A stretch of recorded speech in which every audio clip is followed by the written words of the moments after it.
Welcome back to MHS Midnight Horror Stories. I know that many of you come to these videos as a gentle way to unwind before drifting off to sleep.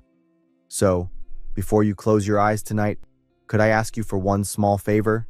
Just leave me a quick interaction, a comment, a like, or maybe share where you're watching from and what time it is for you. Little actions like that help YouTube recognize the content and spread it to more people who might enjoy it. My current goal is to reach around 300 likes within the first 24 hours. Now then, let's step into tonight's chilling stories together. I am Ben, 30 years old, a freelancer who survives on small online gigs. I still remember that horrifying job clearly. In the bitter, skin-cutting cold of December in Michigan, I was staring in despair at my nearly empty bank account, trying to scrape together enough to pay rent for my shabby apartment.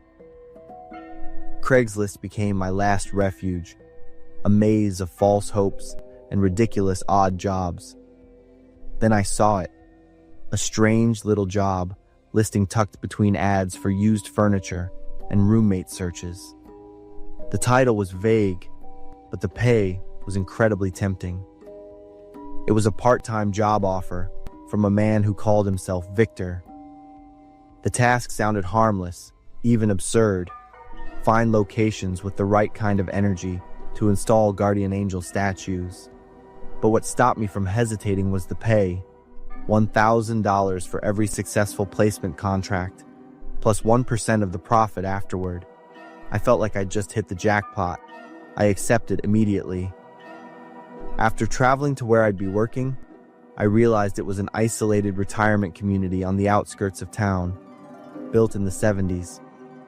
The streets were so clean it was unsettling, lined with old wooden houses, lying silent under the frosty haze, with almost no young people in sight. Victor welcomed me into a shabby rental apartment. He was a man in his 50s, thin, dressed far too formally, a turtleneck wool coat and gold-rimmed glasses that made him look more like a disgraced scholar than a businessman. His eyes were sharp and fixed on me in a way that felt intrusive and uncomfortable. Victor laid out 3 mandatory conditions for any house eligible for statue installation, and they confused me because they made no sense. 1. It has to be a detached house. 2. The house must be at least 30 years old. 3. Only 1 or 2 elderly people can be living there. When I asked about the purpose of these criteria, Victor said that security in the area had worsened due to crimes like theft and break-ins, and that the cause was a disruption in the geomagnetic flow, his term. Installing the statues was meant to stabilize the geomagnetic currents because the area was experiencing a rise in crime.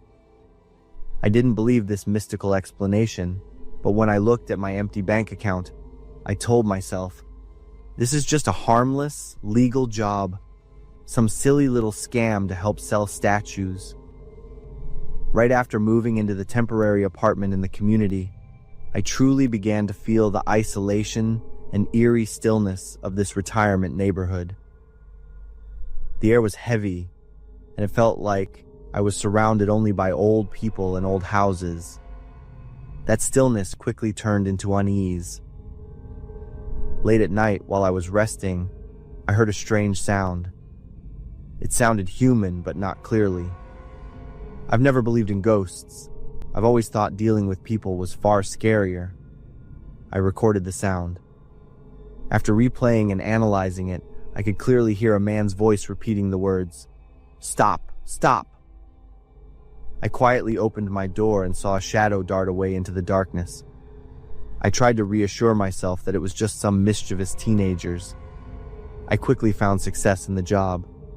In less than a week, I had signed 8 contracts and earned $8,000.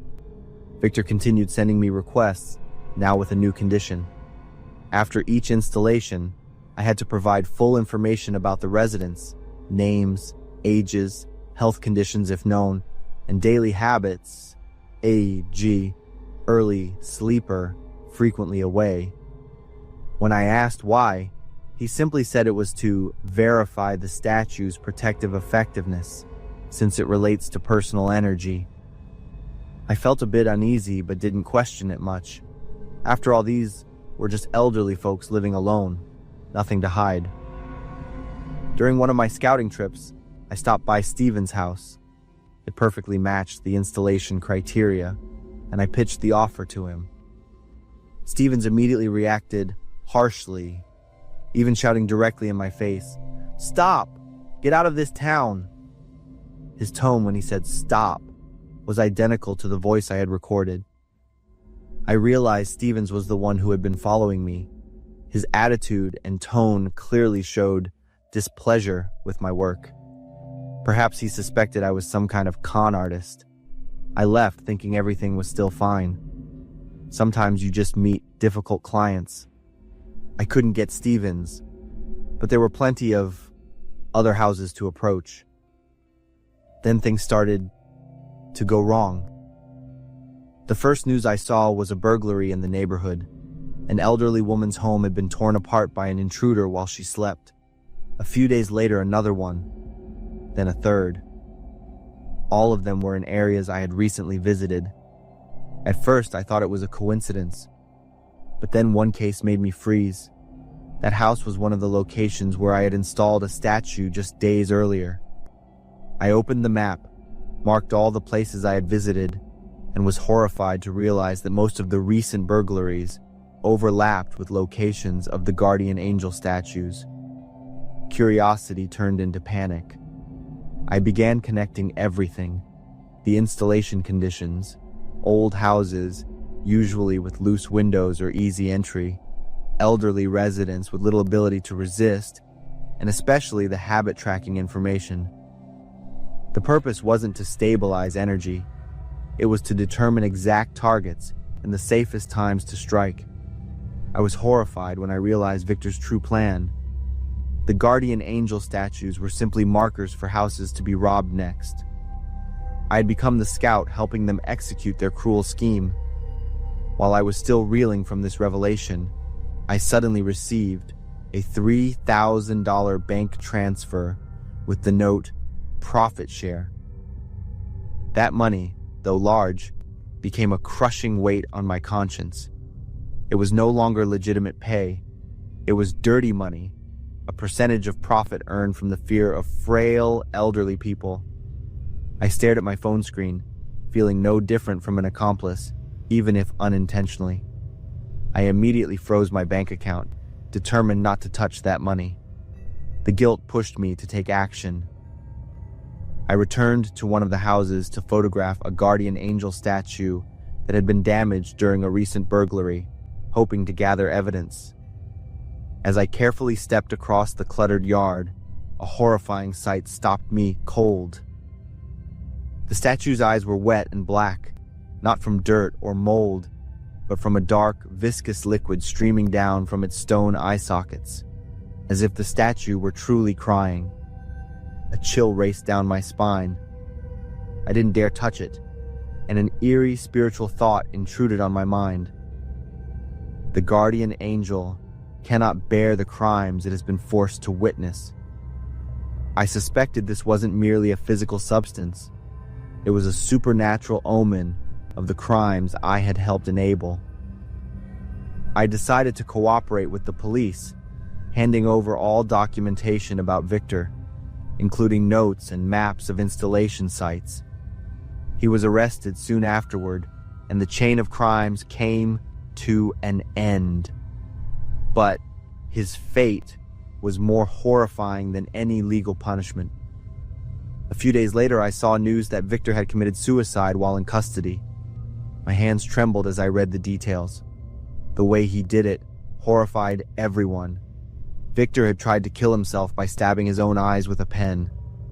My whole body shook, ice cold. I remembered the black tears streaming from the statue's eyes. The curse of the angel had taken the eyes of the man who had defiled it, I told myself. Victor's act of destroying his own eyes was a direct and terrifying reflection of the guardian angel crying black tears from being exploited. The guardian angel had punished the wicked in the most horrifying way. Although I wasn't arrested, the police severely reprimanded me for my irresponsibility. I immediately shut down all my bank accounts. I used the entire $11,000 I had earned from Victor to compensate every victim whose homes I had unknowingly marked. It was the only way to ease my guilt and end that dark chapter. I accepted the cold, suspicious stares from Stevens and the other residents. I knew I had no right to ask for trust or forgiveness anytime soon. I had faced my own guilt and learned a bitter truth. Chasing easy money had turned me into part of a crime. Easy money always comes with a price far higher than any contract. Winter in Michigan grew colder, and I decided to leave the town, abandoning the temporary apartment. I promised myself I would be more careful, that I would only earn money in honest ways. That is my story, and it happened 4 years ago. I learned a costly lesson, but more importantly, I escaped the spiral of crime and the curse. I'm Merlin. I live alone in an old apartment complex in the suburbs where winter always brings boredom and bone-chilling cold. I am completely dependent on the bus. I can't drive because of amaxophobia, fear of driving, and mild social anxiety that developed after a horrifying incident in college. I always try to separate myself, withdrawing into my own world, undisturbed. That day, I was huddled in the last double seat of the public bus on my way home, listening to music loudly on my headphones. Then, a middle-aged woman boarded the bus. She was bundled up tightly in a faded navy blue puffy coat and a woolen scarf wrapped around her face. Her face was almost completely obscured, but her deep, dark eyes were constantly searching. She walked straight to the back of the bus and stopped, staring intently at me. A chill ran down my spine. I instinctively reached up and took one earbud out. She was carrying something in a worn baby carrier. At first glance, I thought it was a sleeping child. But then, when the bus braked lightly, she shifted, and I saw it. It wasn't a baby. It was a reborn doll, the kind made to look exactly like a real infant. The silicone skin was pale, and the wispy hair looked fragile. Its eyes were empty and lifeless. As I tried to look away, she uttered a cold whisper. Her voice was raspy. "You should listen to your mother, young man. Take those out." Her words stunned me. Before I could react, she sat down in the empty seat next to me, her shoulder bumping hard against mine. She leaned her head close to me and began to mumble, whispering disjointed phrases about sacrifice, the one who must pay, and the driver who didn't stop. I couldn't catch everything, but those words clearly didn't sound normal. I sat motionless, clutching my backpack, paralyzed by fear and guilt. I pulled the cord and decided to get off the bus 2 blocks before my apartment, right in a deserted industrial area. The moment my feet left the bus steps, I ran headlong into a nearby dark alley, holding my breath, waiting for the bus carrying the terrifying woman to disappear completely. I sighed with relief, assuring myself that I had escaped that mobile nightmare. But the moment I reached my ground floor apartment, as soon as I stepped inside, I froze. The woman holding the doll was standing right at my living room window. I distinctly remembered closing the blinds tightly before I left. I didn't have time to think. Fear completely overwhelmed my reason. I ran into the house, locked all the deadbolts, and used a heavy wooden chair to barricade the doorknob. I burrowed under the covers and eventually fell asleep in a state of extreme terror. The next morning, I left my apartment in a state of high anxiety. I glanced around the yard, the parking lot, the windows. There was no sign of her. In the daylight, the fear subsided into doubt. I began to wonder if I had really seen her, or if strained nerves had played tricks on my mind. I tried to reassure myself. The story was over. She was just an eccentric woman on the bus. and my imagination did the rest. However, the moment the bus stopped for me that afternoon, all my reassurances shattered. The woman was standing menacingly at the bus stop, the exact stop where I had gotten off the night before. She didn't approach, she just stood and watched, but that action said everything. She was waiting for me. I no longer dared to walk leisurely. I hurried straight back to my apartment, only wishing to lock myself within 4 safe walls again. As soon as I slammed the door shut, I leaned against it, panting. And then, the apartment doorbell started ringing. A long, continuous chime, relentlessly. In utter panic, I locked the door and texted Ben, my best friend, for help. I could only type short, breathless words. "A crazy woman is harassing me. She's right outside the door." I saw Ben read the message, but he didn't reply. A few minutes later, I received a text from him. "I'm outside now." "Hey, you're disturbing the peace." Ben's firm and strong voice rang out from outside. "This is harassment." The woman became enraged, turning her furious wrath toward Ben and demanding to see me, yelling, "Give me back my child. Don't hide him." Ben replied coldly, "The police are on their way. You have 2 minutes to leave." The woman angrily walked away, but not without uttering a threat in her hoarse voice that echoed down the hallway. "You'll pay. Both of you." After the woman left, Ben suggested we go for a walk in the park a few blocks away to get some fresh air. But as we passed a thick bush, she appeared again. The woman lunged toward us from a nearby shrub, screaming in agonizing pain, her hand reaching out to me. "Stop! Don't take him away!" She pointed at me fiercely. We didn't understand what was happening, quickly running back to the apartment. We agreed to only call 911 if she actually broke in or caused property damage. Everything until now, though worrisome, hadn't crossed the legal line. Ben said, "She needs psychological help, but we need to be safe first." The next day, Ben decided to execute a bold plan. He wanted to create an undeniable situation. He deliberately walked to the end of the street, pretending to text on his phone, provoking and distracting the woman who was loitering nearby. The moment she lunged, Ben called 911, clearly describing the harassment and the threat. Ben didn't run inside but kept her outside, repeatedly stating, "She is threatening me. She is physically attacking me." The woman, in her rage, turned back and tried to break down the door of my apartment. The banging this time was not just relentless. It was physical destruction, undeniable evidence. Just a few minutes later, police sirens wailed. She was arrested by a precinct officer for harassment and disturbing the public peace. A few hours later, the officer called me, explaining the woman had lost her real son years ago in a traffic accident and suffered from severe psychosis. Afterward, a middle-aged man knocked on my door. It was the woman's younger brother. He said the family had been searching for her and wanted to apologize. I remember every word the man said to me. She used to be a wonderful mother until the accident took the baby. She lives every day with the feeling of losing her child.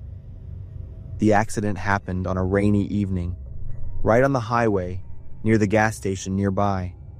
The boy was hit and lay motionless by the side of the road. The police never found the hit-and-run driver. I listened, unable to speak. My heart felt like it stopped. Every detail the man described felt too real to me. That evening, I sat alone in the living room. I remembered that night years ago, when I was a sophomore in college. On a pouring rainy evening, I ran a red light on the highway near the roadside gas station. Everything happened in seconds when a small figure darted across my headlights. I didn't stop. I immediately drove away. Afterward, I always told myself, the kid must be okay. It was just a slight bump. I never looked into it further, never followed the news. I didn't check any reports. No police ever came looking for me. I have lived with that quiet anxiety for years, isolating myself, leading to my fear of driving and social anxiety. I couldn't tell anyone about it. I wanted to bury that memory, but it wouldn't let me go. I hadn't been found, but that woman had found me. The punishment I had avoided returned, not through the law, but in the form of a deranged mother and a lifeless doll. I'm Allison, 18, top of my class, and supposedly all set for college. At least that was what my parents, teachers, and friends all thought. What they didn't know was that 6 months ago, after a messy night with Dylan, the quarterback, and my ex, I had been hiding something huge. My blue prom dress was loosened up after I told my mom I was stress eating from exam pressure, but it was still squeezing my stomach so tight I could barely breathe. That night was prom night. The flashing lights on the hotel dance floor were making my head spin a bit. The mix of heavy perfume and booming music was making me feel sick, but I kept forcing a smile. The first pain hit while I was dancing with Lucy, my best friend. It was like a sharp contraction tearing through my lower body, locking me up completely. I stopped dancing, trying to catch my breath. "Allison, are you okay?" Lucy looked really worried. "Yeah, I'm just tired," I said, lying through my teeth while another wave of pain started creeping in. "I think I should go outside to get some air." I pushed through the crowd. No way, there were still 3 weeks left. Another wave hit, even worse this time, and I had to grab the wall just to stay on my feet. Something wet started running down my leg. Completely freaking out, I bolted into the ladies' room at the end of the hallway. Luckily, it was empty. I locked the door to the last stall and sat down. Red liquid was pouring down my legs, making a little puddle on the floor. The next pain came fast, so strong I had to bite my lip to keep from screaming. Not now, not here. Hands shaking, I pulled out my phone but had no idea who to call. My parents? They didn't even know I was pregnant. An ambulance? Then the whole school would find out. Dylan? He was out there dancing with his new girlfriend. Time felt like it froze as another wave of pain slammed into me, even worse than before. I couldn't stop the groan that came out of my throat. A crushing pressure built up and I clenched my teeth, pushing hard without even thinking. My phone slipped out of my hand and hit the floor as I grabbed the toilet seat, my whole body shaking from the pain. The next contraction hit like a tsunami, totally taking over. It felt like my whole body was ripping apart. Sweat was soaking the back of my dress, and my hands kept slipping on the toilet seat. The pain was worse than anything I'd ever felt or even imagined. More than anything, I wanted my mom here with me right now. I clenched my teeth again, feeling something shift inside me. A wave of unbearable pressure, then a sudden slide that knocked the air out of my lungs. And then I saw the head, the shoulders, the rest of the body. Finally, a tiny whole body slid out. It just lay there between my legs, still attached by the umbilical cord, small and pale. I reached out and touched it, felt the soft, cold skin. There was no cry, no movement. "No, no, please, no," I whispered, picking up the baby. I patted its back, rocked it, did everything my instincts were screaming at me to do. But those little eyes never opened. This awful emptiness just swallowed me whole. The fear had turned into straight-up panic. People would find out, they'd know everything. All my plans, all my dreams, everything I was working toward, it would all be gone. My eyes scanned the bathroom and landed on the little trash can next to the toilet. There was a black plastic bag inside. Without thinking, without even feeling, I just tried to move gently. My vision blurred with tears as I tied the bag. I moved like a robot, wiping myself with toilet paper, trying to get rid of any trace. The music from the ballroom was still thumping through the walls. I unlocked the stall door and stumbled out. I washed my hands, touched up my makeup. Back in the ballroom, I held my tiny purse in front of my dress to cover the bloodstains and made my way to the exit. Just get out of here and go home. But I didn't even make it that far. A scream echoed from the bathroom I'd just come out of. One of the cleaning ladies had found it, and the whole place started buzzing. Someone was yelling for the cops. I couldn't move. Everything around me was spinning. I saw people staring at me, then down at the blood on the bottom of my dress that my little purse wasn't hiding anymore. I looked down and saw tiny drops of blood on the carpet, making a trail from where I stood all the way back to the bathroom. I heard police sirens blaring outside. Lucy's face popped up in the crowd, her eyes wide with shock when she saw my dress. "Allison, is that blood?" The lights above me felt blinding. All the sounds around me started warping. The floor felt like it tilted under me, and then everything went black. When I came to, I was in a hospital bed. A cop was standing at the foot of the bed, and my parents were right next to me, their faces pale and streaked with tears. My mom was holding my hand, but I didn't feel anything. "Why did you go through all this alone?" I just stared at the ceiling, the image of holding the baby and feeling his cold skin playing over and over in my head. The cop was saying something, but I wasn't listening. I heard the cop's voice, words like suspect, criminal investigation, trial, just floating in the air. But none of it meant anything to me anymore. They were just distant, hollow echoes. As sunlight started flickering through the hospital window, it hit me that prom was over. But it wasn't just prom. Everything I'd ever dreamed of was over too.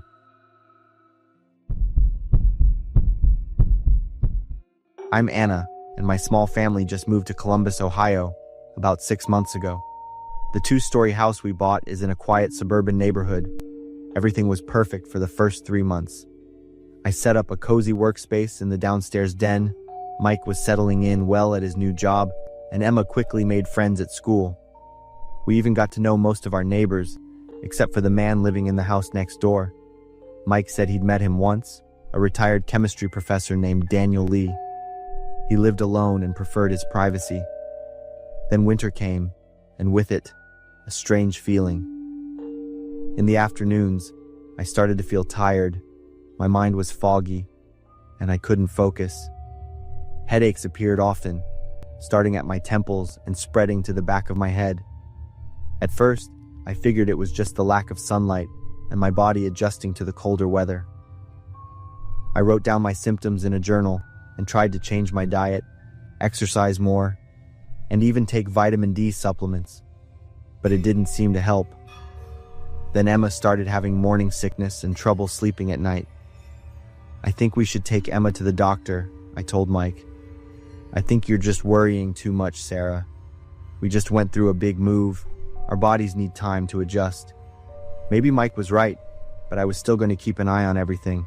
I started tracking the times we felt worst, the food we ate, even the weather. After a week, the results showed our symptoms seemed to get worse in the evenings and early mornings. One day, I felt my body suddenly and noticeably exhausted after a visit from our neighbor, Mr. Daniel. Mike thought he was pleasant, but I didn't. His eyes were too intense, his smile fake, and he always found reasons to come over more often. The situation became serious when Emma had a seizure at school. The results came back. Emma didn't have a fever, and all tests showed nothing unusual. We were sent home with advice to monitor her and come back if she had more seizures. After Emma fell asleep, I told Mike, "I think there's something in this house making us sick, and Mr. Lee is involved." Mike was surprised. "Daniel? He's very friendly. He has a chemistry degree and researches narcotics." I looked him up. "So what? That doesn't incriminate him. I've seen him lurking around the house when you're at work, and our symptoms get worse every time he comes over. You're being paranoid. Maybe you should see a therapist." I felt helpless and disappointed after talking to Mike. He insisted on defending a stranger instead of worrying about his wife and daughter. I ordered small surveillance cameras online, placing them on the porch, at the front door, and in the main ventilation room. I also bought an air testing kit and sent samples to a private lab. I started sleeping in Emma's room for her safety. One night, I heard a sound, a soft hiss, like gas escaping. I turned on the light and checked around, but saw nothing. The next morning, I checked the cameras. At 2 a.m., Daniel Lee approached our house, wearing a gas mask and carrying a small device. Then, he moved to Emma's window, but seemed to give up when he noticed the window was tightly closed. I felt nauseous and terrified. I was right. He was poisoning us, but why? I needed more concrete evidence before going to the police. I didn't tell Mike about the video or the samples until I had enough proof. The lab results came back a day later. According to the report, they found traces of methadone and hydrocodone in the air and drinking water samples. Small amounts, but enough to cause the symptoms we were experiencing with prolonged exposure. What should I do now? I couldn't confront Lee alone. I needed Mike to trust me. I waited until Emma was asleep, then sat down with Mike and showed him the video and the lab report. Mike stared at the screen, then at me. There was something in his eyes. Fear? Guilt? We need to call the police. Number not yet. We need more evidence. Mike, he's slowly killing us. I'll talk to Daniel tomorrow. There might be an explanation. Mike's answer confused me even more. Why would he want to talk to the person harming his family? Why not call the police immediately? A horrifying thought suddenly struck me, but I immediately dismissed it. No, Mike couldn't know about this. He couldn't be involved. That night, I couldn't sleep. I rewatched the camera footage again and again, and then I noticed what I had missed. On one of the old videos, there was a figure at the front door at midnight. Not Daniel Lee, but Mike. He was opening the door as if waiting for someone. I rummaged through Mike's phone when he went to the bathroom the next morning. I found messages between him and Daniel, messages talking about dosage, effects, and leaving no trace. And then I found the reason. When she's gone, I'll have everything, the insurance and freedom. Stick to the plan. Slowly, no one will suspect. I felt like my world collapsed. My husband was trying to kill me. I took screenshots of the messages, backed up the videos to a hard drive that I hid in my bag. I told Mike I was taking Emma to the doctor for further checks. Instead, I drove straight to the police station. They arrested Mike and Daniel that very day. A search of Daniel's house revealed a mini laboratory where he concocted drug mixtures. They found documents on methods of slow poisoning that leave no trace, and a large payment from Mike's secret account. Investigations showed Mike was having an affair and wanted to be free but didn't want to split assets or pay alimony. He met Daniel, a chemist who had been fired for unethical experiments, on an online forum. Together, they planned to slowly poison me, causing symptoms similar to a mental disorder and eventually leading to a seemingly natural death. Mike and Daniel were both charged with conspiracy to commit murder and aggravated assault. I was granted a restraining order and took Emma away from Columbus to a small coastal town on the shores of Lake Erie, a place where we could start over. It's been 6 months since we left. Emma has recovered both physically and mentally. I'm still healing, still learning to trust again. That was hands down the weirdest trip to the Dollar Tree I've ever had. And believe me, I'm never gonna forget it. It was just a random afternoon. I got off work early, figured I'd swing by the Dollar Tree to grab a couple things. The sky was heavy, clouds all dark and moody like it was about to pour. I hopped out of my car, mentally ticking off what I needed while I walked in. Fluorescent lights buzzed overhead, shining down on the jam-packed shelves. The air smelled like cheap plastic and industrial cleaner. Some generic pop song played from the ceiling speakers, mixed with the steady beeping of the barcode scanner up front. I needed toilet paper, detergent, and maybe some snack packs. So I headed straight to the personal care aisle. That's when it happened. This dude suddenly rushed past me, looked to be in his 40s. gray hair all wild. He wore a wrinkled t-shirt and ripped jeans. He was speed walking, cart loaded to the brim, stuff piled high, barely hanging on. Then out of nowhere, he slammed to a stop in front of this lady looking at shampoo. "Can you pay for me? I really need this," he rasped, voice rough like sandpaper. The woman blinked, shook her head, and stepped back quick. He didn't miss a beat, swung around to an old guy near the cough meds. "Can you cover me? It's just $40. The old dude just shook his head and hightailed it down the aisle. I dipped my head, tried to disappear, prayed he wouldn't see me. But no such luck. "Hey, you!" He was already marching over, wheels clattering. "Can you pay for me? I swear I'll pay you back." His eyes were bloodshot, and he had that faint booze stink on him. I shook my head. "Sorry, man, I can't." His face twisted, went from begging to pissed in a blink. Eyes wide, jaw clenched. "It's just $40 damn dollars," he barked, voice getting louder. "I don't have much money either," I said, trying to keep my voice steady as I nudged my cart away. But he stepped right in front of me, then, out of nowhere, flipped his cart over. Everything went flying. Loud crash. Mouthwash bottle rolled straight to my feet. Packs of gum scattered everywhere. "What the hell is your problem?" he yelled, voice booming through the store. I flinched. My heart was hammering. People were staring now, everyone frozen. I tried to move past him, get out of the aisle, but he blocked me again. "What's your problem, huh?" he said again, face red. $40. What's your damn problem?" "Sorry, I gotta go," I said, backing away. My voice was shaky, my throat tight, but he kept coming, heavy footsteps pounding behind me. "What's your problem, huh? What's your problem?" His voice got louder each time, repeating like a broken record. I picked up the pace, pushing the cart faster, wheels squeaking. "Hey!" Another voice rang out, a guy from the store, an employee walking toward us. "What's your problem?" The man froze, spun toward the clerk. "I was just asking her. That's it." "You're disturbing other customers," the employee said, firm. "I'm gonna have to ask you to leave." "I didn't do anything. I just needed help. What's so wrong about that?" The guy threw his hands up, trying to explain like he was the victim. I stopped at the end of the aisle, breathing hard. My palms were sweaty, heart pounding. "You need to leave, now, or I'm calling the cops," the clerk said again, his tone sharper. The man went quiet, still staring at me. Then he gave a slow nod. "Okay, I'll go." But just before he turned to leave, he crouched down. For a second, I thought he was going to pick up the stuff he'd thrown.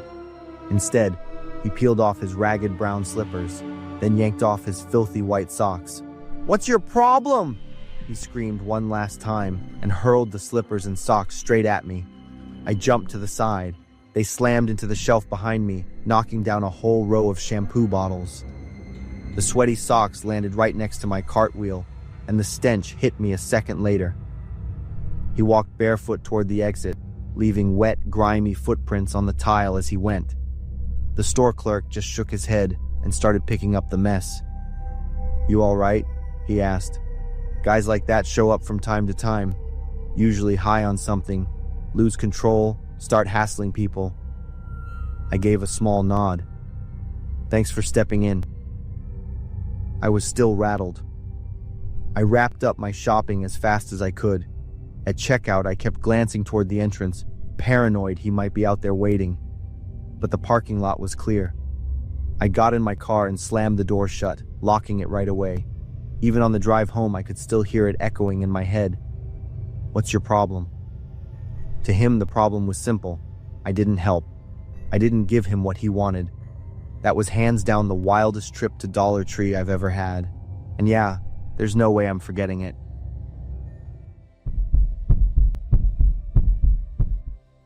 I'm Emily, 24 years old, a graphic design student. My life has always revolved around long classes, creative projects, and the monotony of a small town in Pennsylvania. I didn't think downloading Tinder on a free evening would lead to a series of events that terrified me to the point of never forgetting. Mike was one of the first people I swiped right on. He is 27 years old, tall, with dark brown hair and deep blue eyes. His photos were always taken in impressive places, at the top of mountains, on pristine beaches, and in a forest during the vibrant fall season. He must be a guy who loves nature and freedom. There was something about Mike that drew me in, a confidence and strength that radiated from every message he sent. We chatted for weeks, and I decided to meet him in person. From the very first moment, Mike displayed his charm, from the way he looked at me, smiled, and his subtle gestures. We started dating. Mike enjoyed quiet evenings and trips to remote locations that he deemed inspirational. He often drove a worn-out black pickup truck, but the engine roared like a wild beast. Every time I went with him, I could feel the difference between protection and control, between passion and intrusion. Those things made me both love and fear him. About 6 months later, things started to change. Mike became controlling, always wanting to know where I was, what I was doing, and who I was with. He was no longer the charming man who made my heart flutter, but became a dark shadow following my every step. The check-in questions about my day gradually turned into controlling messages and incessant calls. One time, he showed up outside the school library just because I hadn't replied to his message in 20 minutes. I began to feel suffocated, and within me, a growing emptiness started to expand. Then I met Tyler, a classmate with a cheerful personality and a lovely smile. He doesn't seem cold or controlling, simply an approachable guy who gives off a gentle feeling. I don't know when I started liking Tyler, but I know it's not fair to Mike. So I decided to end that relationship before it got worse. That evening, I met Mike at a familiar cafe. Pale yellow light covered the space, but that warmth was not enough to ease the tense atmosphere between us. When I said goodbye, Mike's face darkened. He was silent for a few seconds, his hands clenched so tightly that his knuckles turned white. Before I could walk away, he rushed forward and grabbed my arm tightly. "You can't leave me like that," he growled, his blue eyes now like cold ice. I panicked and tried to pull away, but he was too strong. Before I realized anything, he pulled me into the car and slammed the door. Mike drove out of town, across empty roads with no one in sight. I sat in silence, my heart racing, my fingers trembling, trying not to let him see the fear choking me. The streetlights grew sparse, giving way to darkness that swallowed everything around us. Mike's gaze glanced at me through the rearview mirror, filled with hostility. The car stopped at the path leading into the forest. Mike opened the door and ordered me to get out of the car. I reluctantly complied, not knowing what would happen next. The space around us was silent, only the sound of the wind howling and Mike's footsteps on the dry leaves. I felt the air around us freeze, my skin cold despite the beads of sweat pouring down. "If I can't have you, then no one can," he hissed like a wild animal. I stepped back, my foot catching on an exposed tree root, and I fell flat to the ground. Mike stepped closer, his shadow stretching long under the dim moonlight. In a moment of desperation, I grabbed a nearby branch and threw it forcefully toward him. Mike was taken by surprise, hesitating for a moment, and I seized the opportunity to get up and run for my life. The trees rushed past on both sides, their branches scraping against my skin as if trying to hold me back. I heard footsteps chasing behind me, along with Mike's furious shouts echoing in the darkness. I didn't know how far I had run, only that my legs kept moving despite the burning pain spreading throughout my body. When I saw the light in the distance, I charged toward it without hesitation. It was an abandoned rest stop with a dim light flickering. I hid in a corner, pressing my hand tightly over my mouth to stifle my heavy breathing. Mike's footsteps grew louder and closer. He yelled, calling my name in a fit of rage. The footsteps gradually faded, then disappeared. I waited a few more minutes, making sure he had left, before running with all my might toward the main road, where I was lucky enough to flag down a passing truck. I called the police, cried, and told everything. Mike was arrested the next morning. Police found him in the same woods. Even though he didn't hurt me physically, the obsession from that night still clung to me like an indelible ghost. I know I escaped a nightmare, but its consequences will last forever. The above story is not only a warning about control and violence in love, but also reminds me of the power of survival instinct in the darkest moments.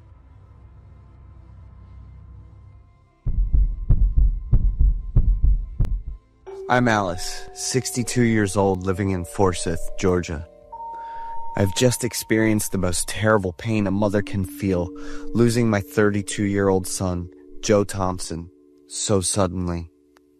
The boy was found in the sofa in the living room with a blanket covering him, and he was in a state of suffocation.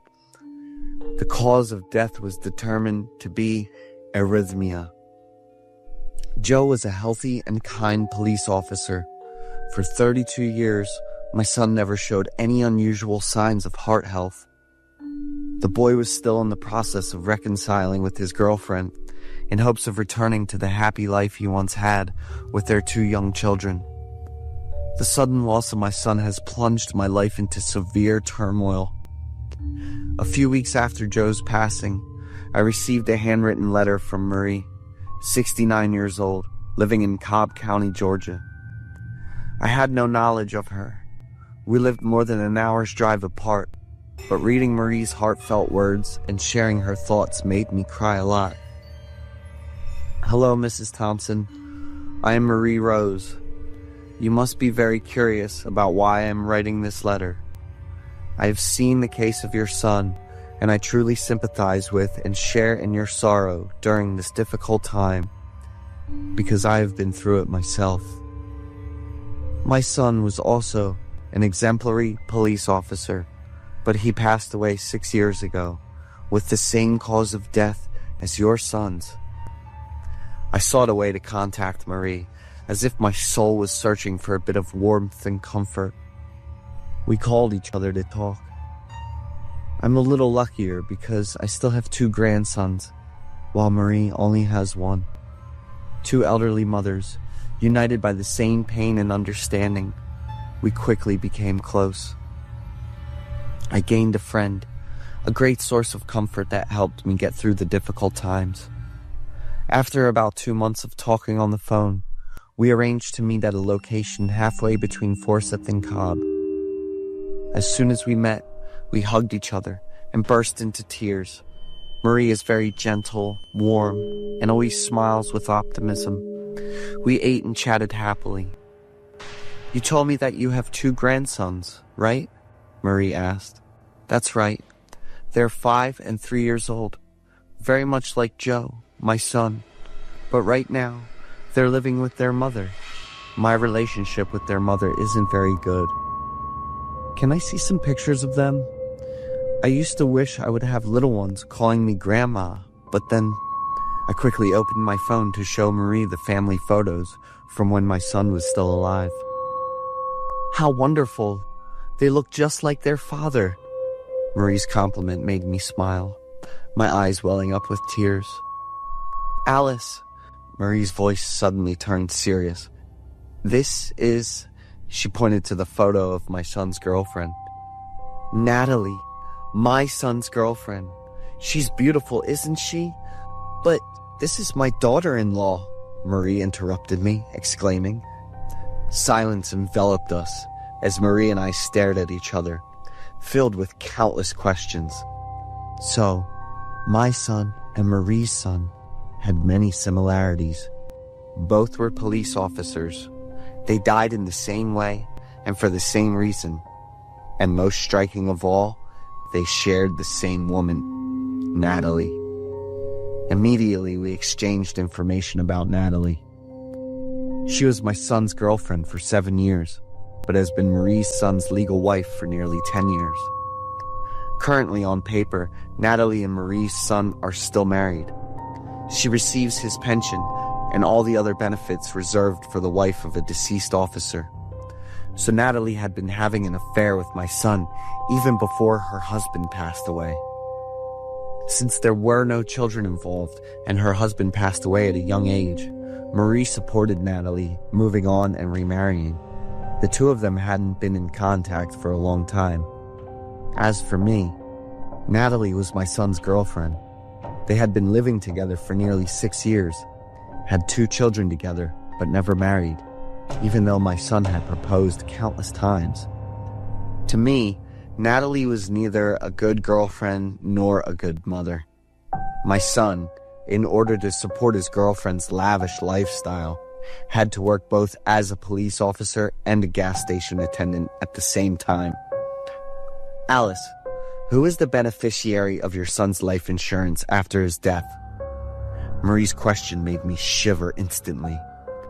We decided to ask the police to reopen the case of our 2 sons to clarify everything. The true face of the devil, hidden beneath the appearance of a beautiful and elegant woman, was finally exposed. Natalie. She was like a parasitic bloodsucker, with my son and Marie's son as her victims. At Natalie's house, the police found a can of antifreeze, the substance she had used to poison the 2 men who had loved her with all their hearts in the same manner.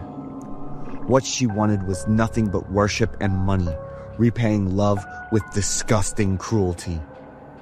In the end, Natalie had to pay the price with a life sentence without the possibility of parole.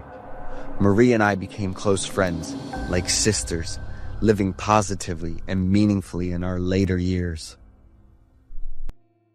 The story above is based on a true case involving the tragic deaths of 2 police officers, Randy Thompson and Glenn Turner. They were sincere and warm-hearted men, but cruel fate took them from this world at a young age, found in the same position, with the same cause of death, and at the hands of the same killer, Lynn Turner. She was dubbed the Black Widow by the media, after the name of a venomous spider that kills its mate after mating. She was sentenced to life in prison without the possibility of parole and died at the age of 42 while still serving her sentence, bringing an end to the life of a cold-blooded and ungrateful murderer. I still remember the day Ricky showed up at the dorm. He was tall and skinny, with pale skin like he'd never stepped outside in the sun. His messy black hair hung down over his forehead, almost covering his dark eyes. Ricky didn't smile or give me a friendly hello. He just nodded a little when I introduced myself. He gave me a quick glance and then turned away, dragging his small suitcase into the room. When Ricky talked, which wasn't often, his voice was low and clipped, like a chilly breeze that leaves you feeling cold but nothing else. From the start, there was this uneasy vibe about him, quiet but heavy, like something was off. Our dorm room was tiny and bare, just enough space for 2 beds, a shared desk, and a cramped wardrobe. Ricky didn't bring much, just a plain black backpack and a square cardboard box taped up with dull-colored tape. For some reason, every time I looked at that box, it felt like it weighed a ton. Ricky slid the box under his bed, like it was something sacred that no one could touch. Ever since he showed up, the vibe in the room got heavier by the day. During the day, Ricky was barely around. Where he went, or what he did, I had no idea, and I didn't want to ask. At night, Ricky usually sat at the desk with his back to me.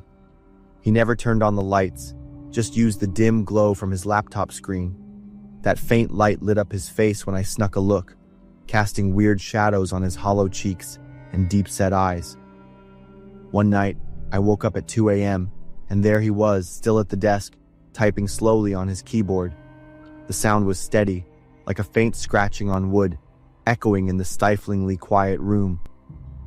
This creeping fear started to crawl into my head, but I kept telling myself I was just overthinking it. One evening, I met this girl named Emmy on Snapchat. She popped up out of nowhere, replying to a story I posted about dorm life. Emmy had this cute vibe, blonde hair to her shoulders, and a smile that lit up her whole face. which is what she showed on her avatar. We hit it off right away, and she seemed interested in my life. When I brought up Ricky, though, she got extra curious. I told her about all the weird stuff he did, the sketchy box under his bed, the late nights, and those intense, unsettling stares. She told me to be careful, but joked that maybe I was just overthinking it because I wasn't getting enough sleep. Then one night, things went from weird to straight up bad. I got back to the room later than usual after a study group. When I opened the door, there was Ricky, bent over, digging through my drawers. My heart froze. Ricky didn't even flinch or turn around, like getting caught didn't bother him at all. He just stood up, shut the drawer, and went back to his desk like nothing happened. I tried to play it cool, slowly walked to my bed, and sat down, but inside, I was freaking out. What was Ricky doing going through my stuff? And why didn't he act surprised when I caught him? Those questions kept spinning in my head, and I couldn't sleep at all that night. The suspicion hit a whole new level the next night. Ricky left the room, so I decided to check his stuff. I opened his suitcase and found just a few old clothes, folded way too neatly. I was about to walk away when I noticed the jacket hanging by Ricky's bed. Something in me said to check it out, even though I knew messing with someone else's stuff wasn't cool. As I pulled that old phone out of my pocket, the screen lit up. A Snapchat notification popped up. The account Emmy had just gotten a message. It felt like the ground disappeared beneath me. I opened the app, and everything clicked. Ricky was Emmy. Every conversation we'd had, all the feelings, thoughts, and fears I'd shared about him, he knew it all. A wave of dread washed over me, like I'd been completely exposed under his cold stare. In full-on panic mode, I ran to the closet and started shoving everything into my backpack. I had to get out of there, right then and there. Every second I could hear Ricky's footsteps getting closer. Before I bolted, I glanced at the box under his bed one last time. The lid was slightly open, and inside I saw candid photos of me. There were pictures of me sleeping, sitting in the library, even texting on Snapchat. I took off right in that night. My footsteps echoed through the dark hallway, blending with the sound of my pounding heart. I didn't dare look back. I didn't want to see Ricky or anything else chasing me. It wasn't until the dorm door slammed shut behind me that I finally stopped to catch my breath. But the fear didn't go away. I had no idea what had driven Ricky to do all that, and I didn't want to know. I just wanted to forget everything about that dorm room and never look back.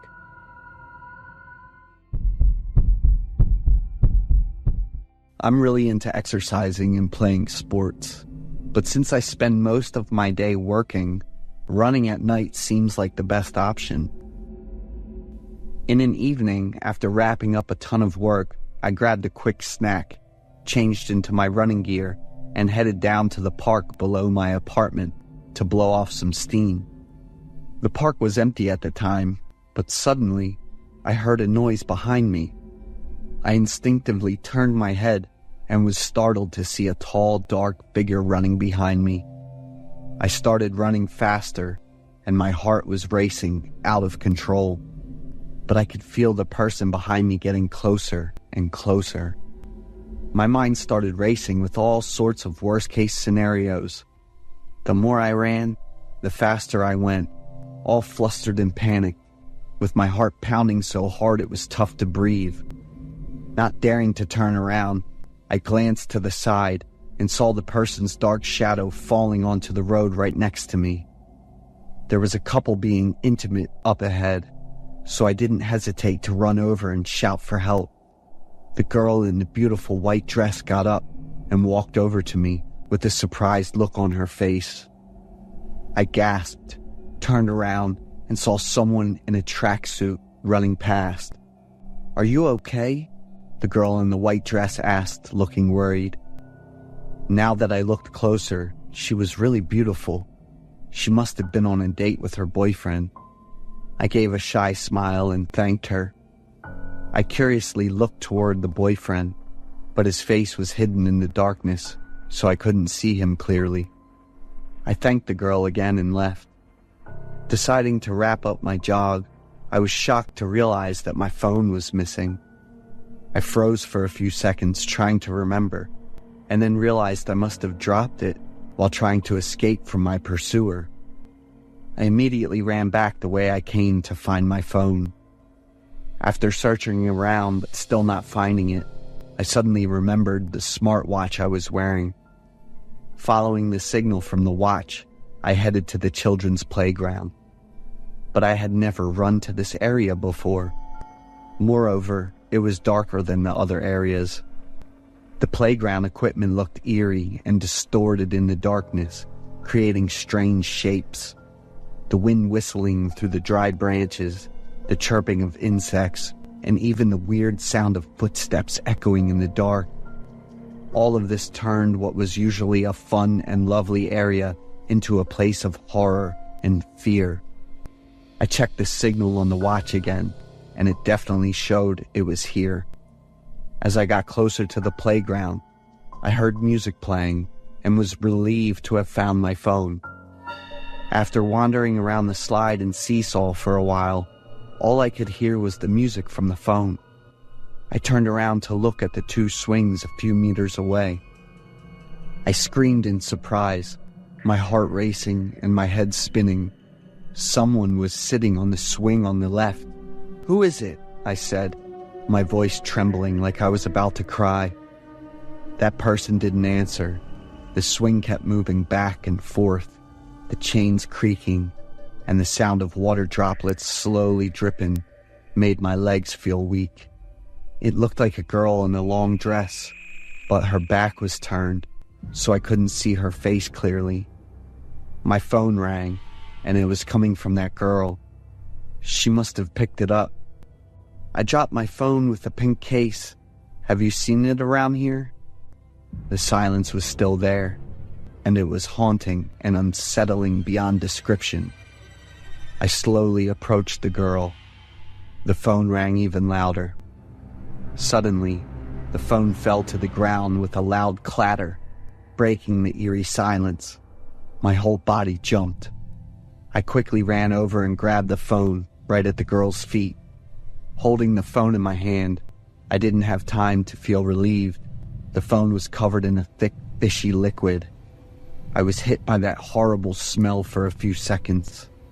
Looking down at where I'd just picked up the phone, I saw drops of water still flowing down, and the girl didn't react at all. I trembled, turned on the flashlight on my phone, and shined it toward the girl. She had tears all over her face, neck, and chest, and her eyes were wide open in panic. Her red dress was soaked, and each drop of liquid slowly flowed from her feet to the ground. It was the girl who had been with her boyfriend earlier. I ran as fast as I could, putting all my strength into it. I knew I had to get out of there quickly, because that murderer could still be nearby. When I got to the security room, I collapsed and quickly told them everything in 2 sentences. The security guard and I stayed in the room until the police arrived. I told the police everything that happened, especially about that tall man. He was the top suspect in the case, but unfortunately, I couldn't see his face clearly. But on the flip side, he knew my face very well. He also knew where I was and might be lurking around. I asked the police for round-the-clock protection. I installed more security cameras, alarms, and a more modern door lock system to make sure everything was safe. For 2 months, I lived in fear and confusion and hardly left the house. By the 3rd month, the police announced they'd caught the guy while he was hiding in a neighboring state. I moved in with my parents because I felt scared and panicked whenever I was alone. I avoided all dark, dimly lit areas, parks, and even playgrounds. Once, when I went to the supermarket near my house and was playing on the counter, the cashier's eyes gave me the creeps. He was really tall, had dark skin, thick eyebrows and was always wearing a pretty intense frown. He looked at me with a look of suspicion and anger.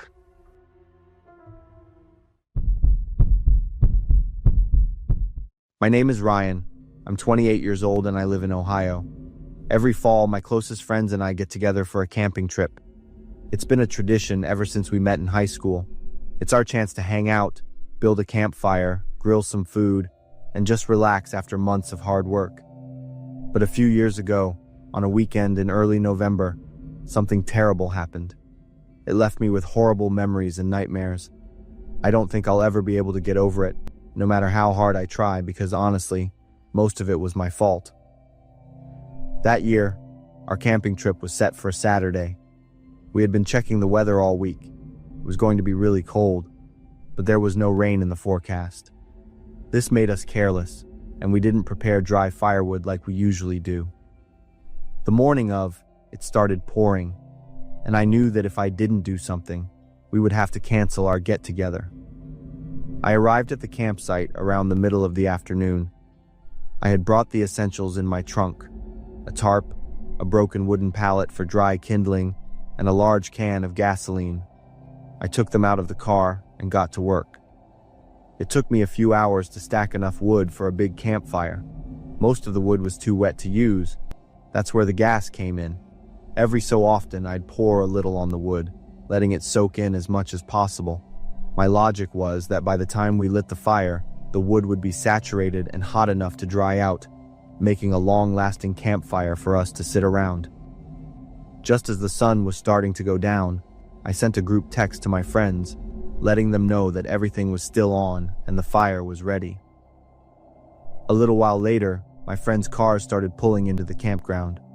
We were so happy to see each other and carried our gear to the campsite. It was still drizzling a little, but we didn't care. As the food was sizzling on the grill, we turned our attention to the big wood pile. At that time, I was still watching over the BBQ area. Two of my friends had walked over to the campfire. They were pouring the last of the gas that I had brought. Another person in our group was handing out beer cans. One of them yelled, "Are you ready, guys? Let's do this." I turned just in time to see someone bend down to throw a burning piece of newspaper onto the woodpile. What followed was a whoosh and a bright flash of fire that made me cover my face. When I took my hands away, it wasn't just the campfire that was on fire. It was Mark. It was truly one of the most horrifying sights I've ever witnessed. A real human torch. He thrashed around wildly, his agonizing screams of pain echoing across the field. Everything happened in a flash of chaos. The fire didn't just flare up on the woodpile, it spread to his clothes very quickly. The smell of gasoline and burning filled the air. He struggled, his hair and shirt on fire, his screams piercing the air. A person in our group rolled him on the wet grass, trying to put out the flames with grass and a jacket.